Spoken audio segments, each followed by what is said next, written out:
everyone, it's Miss Alyssa at the Township of Washington Library here with another edition of Teen Reads, and for this month we're doing Awards Edition. If you didn't already know, the Youth Media Awards happened at the very end of January. The Youth Media Awards, you may recognize the name Newbery Award or Caldecott Award from when you were much younger, but did you know that there are so many awards just for young adult readers? The biggest one is called the Michael L. Prince Award, but there are so many other categories as you can see here. So I'm going to share with you today some of the titles that we happen to have in the library. We have most of the award winners here in the library, and they're a great place to start. If you're not sure what to read, always check out some of the award winners, right? So let's get started. The first one that I have here is a graphic novel, and this was a Sidney Taylor Book Award winner. The Sidney Taylor Book Awards recognize titles for children and teens that exemplify high literary standards while authentically portraying the Jewish experience. This is Dancing at the Pity Party by Tyler Fetter, a dead mom graphic memoir. Tyler Fetter had just white-knuckled her way through her first year of college when her super cool mom was diagnosed with late-stage cancer. Now, with a decade of grief and nervous laughter under her belt, Tyler shares the story of that gut-wrenching, heart-pounding, extremely awkward time in her life, from her mom's first oncology appointment to her funeral and Shiva Week, through the beginning of facing reality as a motherless daughter. She shares the sting of loss that never goes away, the uncomfortable post-death firsts, and the deep-down, hard-to-talk-about feelings of the grieving process, but also the ways a premature death of a loved one can eventually enrich your life. Dancing at the Pity Party is a frank and refreshingly funny look at what it's like to grieve for anyone struggling with loss who just wants someone to get it. Number 1 rated facial tissue for sobbing over bad news. So this is supposed to be, obviously it's a memoir. It's a graphic novel. It's easy to get through, but there are obviously some emotional moments. But you also kind of see how life goes on and moves on and how that was possible for Tyler. And it's great. I love graphic memoirs. There are so many of them for the teen, young adult age range. So this is a good one to start with. And if you are looking for more graphic memoirs, please let me know. We have so many. One of the other awards is the Robert F. Seibert Informational Book Award. And one of the honor books this year for teens and older middle school students is All 13. This is The Incredible Cave Rescue of the Thai Boys Soccer Team by Christina Suntervat. June 23rd, 2018, the boys should be approaching Sam Yek, the three-way junction, but now there is a pool of swirling water that wasn't there before, completely blocking the way forward. The passage they came through is somewhere under the turbulent water, but they can't see it. Everything is flooding. So there are a lot of pictures, there's a lot of information about the culture, there's a lot of information about cave diving and their specific timeline and how flooding happens. So this is actually a really cool book. It's very well-rounded when it comes to how you present information. Before long, news of the missing team spreads, launching a 17-day rescue operation involving thousands of rescuers from around the globe.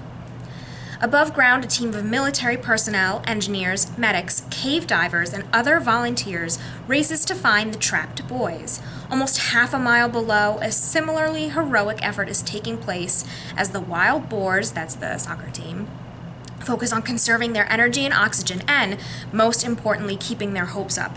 Both the boys and their rescuers will soon prove to the world that even in the face of impossible odds, the human spirit is an irrepressible force. The author says, many stories focus on the brave divers who pulled the boys out of the cave, but I also want to tell you about the thousands of Thai people who are pivotal to saving the boys' lives.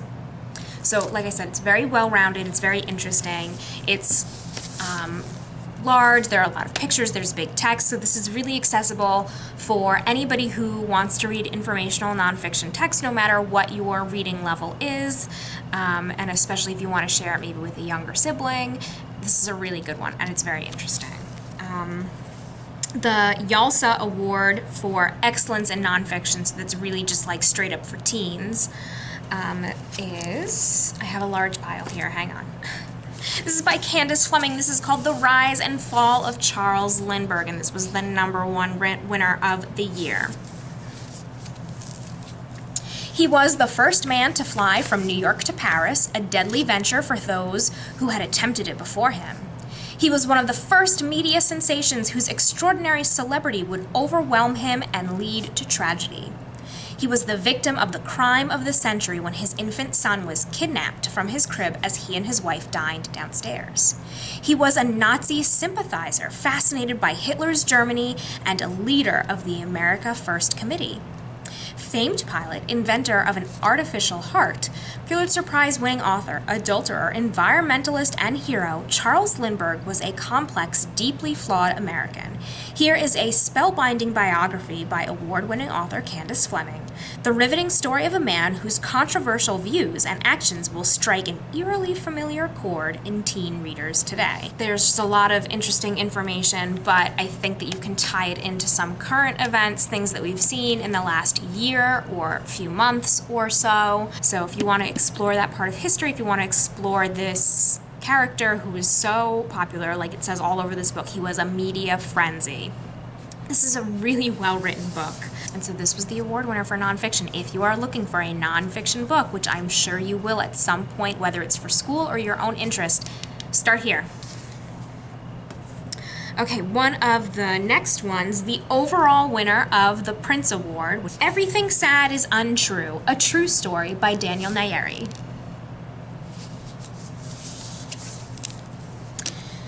At the front of a middle school classroom in Oklahoma, a boy named Khosrow, who everyone calls Daniel, stands, trying to tell a story. His story, but no one believes a word he says. To them, he is a dark-skinned, hairy-armed boy with a big butt whose lunch smells funny, who makes things up and talks about poop too much. But Khosrow's stories, stretching back years and decades and centuries, are beautiful and terrifying from the moment he, his mother, and sister fled Iran from the middle of the night, stretching all the way back to family tales set in the jasmine-scented city of Isfahan, the palaces of semi-ancient kings, and even the land of stories. We bounce between a school bus of kids armed with paperclip missiles and spitballs to the heroines and heroes of Khosrow's family past, who ate pastries that made them weep and touched carpets woven with precious gems. Like Scheherazade in a hostile classroom, author Daniel Nayeri weaves a tale of Khosrow trying to save his own life, to stake his claim to the truth, and it is, parentheses, a true story. It is Daniel's. So this was the #1 winner. This is fiction, but of course, a lot of authors, Daniel,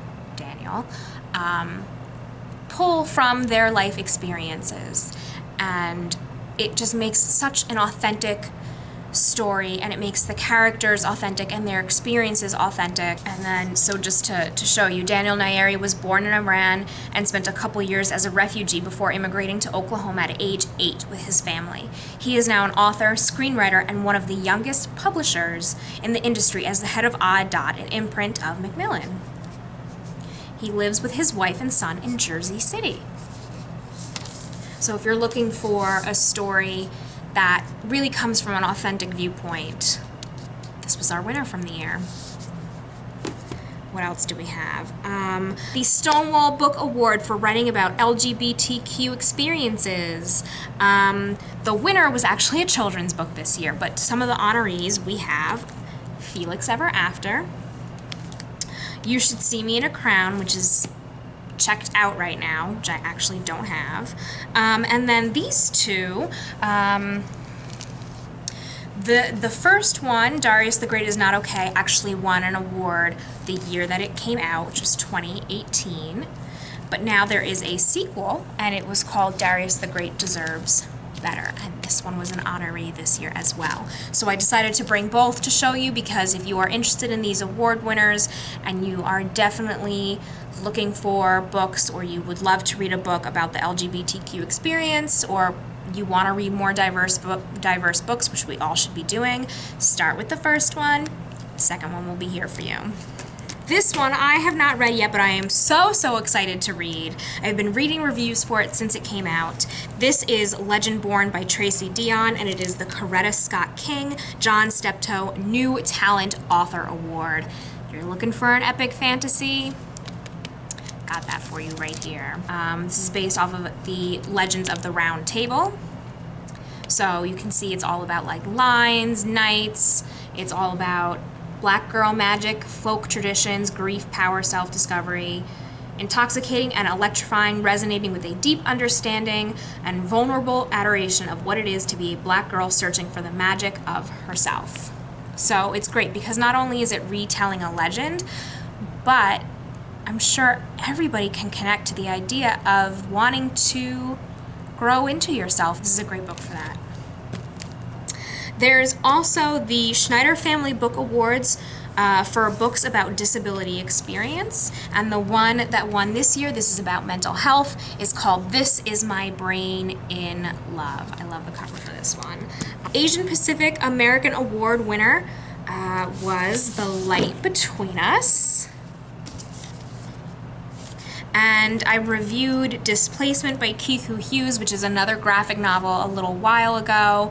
That one was awesome. I love that one. I haven't read this one yet, but it says right on it, a novel of World War II, which is a really popular time period for reading for a lot of young adults and adults, which is awesome. So again, if you don't know what to read, start with the winners.